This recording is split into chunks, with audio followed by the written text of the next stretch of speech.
3 to 6 minutes. So do everything in the blender, shake it up.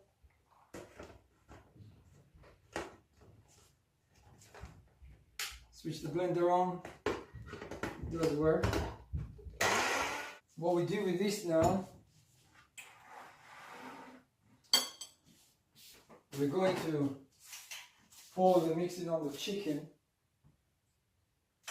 So what we're going to do, we're going to cover the chicken. This is 1 kilograms of thigh chicken. I've skinned the chicken.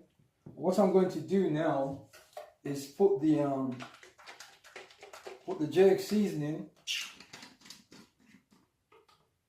on the chicken. And what you need to do really, just ensure that it just covers it.